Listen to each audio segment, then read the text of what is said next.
فَأَسْرِ بِأَهْلِكَ بِقِطْعٍ مِّنَ اللَّيْلِ وَاتَّبِعْ أَدْبَارَهُمْ. فَأَسْرِ تو رات کو لے چل، اسراء کہتے ہیں رات کا سفر، رات کو جانا، بِأَهْلِكَ اپنے گھر والوں کو، بِقِطْعٍ ایک حصے میں، ٹکڑے میں، قطع کا مطلب کاٹنا ہوتا ہے نا، مراد جز، من اللیل رات کے ایک حصے میں، یعنی پچھلے حصے میں اپنے گھر والوں کو نکال لے جاؤ، واتبع ادبارہم اور تم اتباع کرو ان کی پیٹھوں کا، یعنی ان کے پیچھے پیچھے چلو. آپ دیکھیں کہ پورا طریقہ بتایا جا رہا ہے کہ کون کون جائے گا، کس وقت جائے گا، اور پھر کس طریقے سے وہ نکلیں گے، پیغمبر کہاں ہوں گے. پیغمبر لیڈر ہیں، اور لیڈر عام طور پر کیا کرتا ہے، لیڈ کرتا ہے، اور لیڈ کرنے والے کیا ہوتے ہیں، آگے چل رہے ہوتے ہیں. لیکن یہاں کیا کہا گیا کہ آگے نہیں، پیچھے جائیں گے آپ ان کے. وہ کیوں؟ آپ ان کے پیچھے چلیں گے، کہ کتنا کلیئرلی کہا گیا، وَاتَّبِعْ اور اتباع کر، ادبارہم ان کے ادبار کی، یعنی ان کے پیچھے جاؤ. مڑنے کو بھی منع کیا گیا اور حفاظت کے لیے.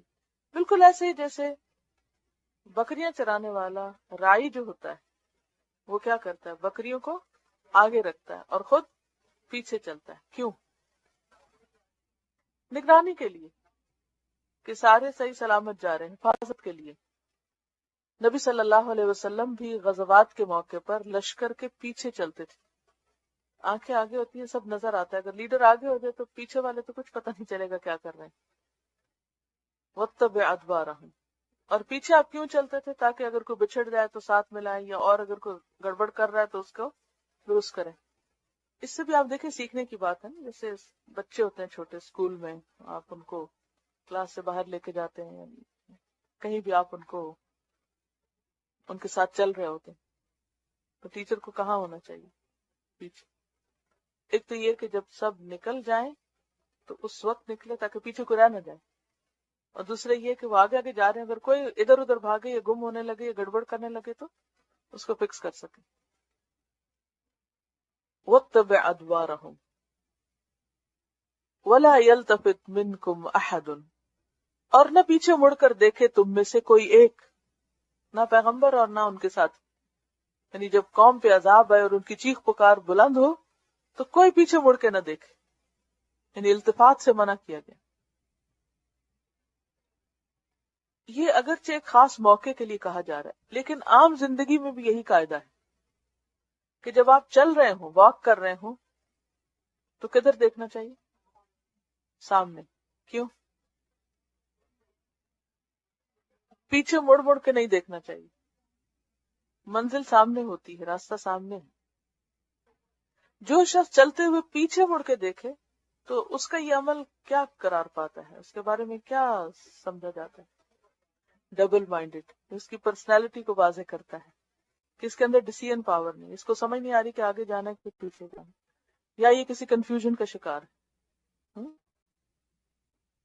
یا یہ کہ پوری طرح دل ہی نہیں ہے اس کا آگے جانے کو، اس کا دل پیچھے ہے. جیسے نبی صلی اللہ علیہ وسلم مکہ سے نکلے تھے تو آپ کو چونکہ مکہ بے حد پسند تھا تو آپ کیا کر رہے تھے؟ پیچھے مڑ مڑ کے دیکھ رہے تھے. آپ کو بھی شاید تجربہ ہوا مکہ یا مدینہ چھوڑتے ہوئے. مجھے یاد ہے کہ ایک دفعہ ہم مسجد نبی سے نکلے تو صبح کا وقت تھا، فجر کی نماز کے بعد عموماً لوگ اس وقت ٹریول کرتے ہیں. تو اب ٹیکسی پہ ہم بیٹھے ہوئے تھے اور میں سارا وقت پیچھے دیکھ رہی تھی. اب کبھی ایک اینگل نظر آتا، کبھی دوسرا، حتیٰ کہ وہ نگاہوں سے اوجھل ہو گئی، اور یہ سوچ کے کہ پتہ نہیں پھر کب دیکھیں گے. تو یہ قدرتی بات ہے کہ جہاں انسان کا دل ہوتا ہے، جس سے محبت ہوتی ہے، انسان پلٹ پلٹ کے دیکھتا ہے. ابھی بھی ایسا ہوتا ہے نا، گیسٹ آپ کو رخصت کرتے ہیں تو جو بہت آپ سے پیار کرنے والے تھے وہ جاتے ہوئے بھی پیچھے مڑ مڑ کے خدا حافظ کر رہے ہوتے ہیں. اگر ایئرپورٹ پہ آپ چھوڑنے جائیں، پچھلے دنوں کسی کو چھوڑنے کے لیے جانے کا اتفاق ہوا مجھے، تو میں مختلف پیسنجرز کے رد عمل پہ غور کر رہی تھی کہ کچھ تو آئے اور جو وہاں پر وہ سیکیورٹی کے اندر چیک پہ جاتے ہیں تو آئے اور گئے سیدھے، انہوں نے ایک دفعہ نہیں پیچھے دیکھا. اور کچھ ایسے تھے کہ جو آگے دیکھ ہی نہیں رہے تھے، پلٹ پلٹ کے پیچھے ہی دیکھے چلے جا رہے. تو میں سوچ رہی تھی کہ فرق کس چیز کا ہے.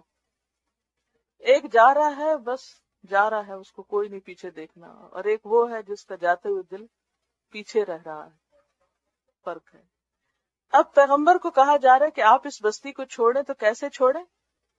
پیچھے نہیں دل لگا ہوا ہو، پوری دل جمی کے ساتھ آگے ہی چلیں، چھوڑتے ہوئے کوئی جدائی کا احساس ہی نہ ہو،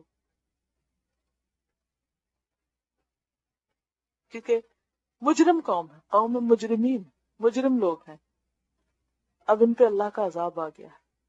تو جس قوم پہ اللہ کا عذاب آ جائے اس پہ اب کوئی افسوس نہیں، اس کی جدائی کا غم نہیں، کیونکہ ایک اور جگہ پر بھی ایک اور پیغمبر کے بارے میں آتا ہے نا، کیا فَكَيْفَ آسَىٰ عَلَىٰ قَوْمٍ كَافِرِينَ، نافرمان قوم پر میں اب کیا افسوس کروں، تو اپنا حق، میں تو پورے اس کے اوپر اپنی پوری توجہ اور اپنا پورا وقت اور اپنی پوری انرجی لگا دی، جو کچھ دینا تھا دے دیا، اب نہیں مانے تو پھر ان کا اپنا قصور ہے۔ پھر اسی طرح بعض اوقات یہ بھی ہوتا ہے کہ جیسے ایمرجنسی میں نکلنا ہوتا ہے یا کسی خاص موقع پر نکلنا ہوتا ہے، تو اس وقت اگر بہت سے لوگ نکل رہے ہیں اور پیچھے کوئی ایسا حادثہ ہو گیا ہے، اب اگر آپ آگے جانے کے بجائے پیچھے مڑ کے دیکھ رہے ہیں اور باقی کراؤڈ کو بھی آپ پریشان کر رہے ہیں، اگر آپ کے ساتھ زیادہ لوگ ہوں خصوصاً، کیونکہ اگر آپ جیسے ایک کراؤڈ میں چل رہے ہیں، گروپ میں چل رہے ہیں، تو خصوصاً اس کو بہت دھیان رکھنا چاہیے، کیونکہ اگر ایک دو لوگ بھی پیچھے پلٹیں گے تو کیا ہوگا، جانے والوں کا راستہ بھی بلاک ہوگا، ان کی چال میں فرق آئے گا۔ اب دیکھیے کتنی چھوٹی چھوٹی باتیں جو قرآن میں ہمیں سکھا دی گئی، لیکن ہم قرآن میں غور نہیں کرتے۔ پورا اخلاق، آداب، مینرز، ہر چیز یہاں موجود ہے۔ وَامْضُوا حَيْثُ تُؤْمَرُونَ، اور چلتے جاؤ جہاں کے لیے تم حکم دیے گئے۔ شام یا اردن کے علاقے کی طرف جانے کو کہا گیا تو اس طرف چلتے جاؤ۔ وَامْضُوا، چلنے کے لیے بھی کئی ایک لفظ ہے، لیکن امداد جو ہے یہ چلنے کے لیے ہے، تیزی سے بھاگنے کے لیے نہیں ہے، یعنی آرام آرام سے جاؤ۔ اب نکل آئے اس مجرم قوم سے، یعنی بھگدڑ کی کیفیت نہ ہو،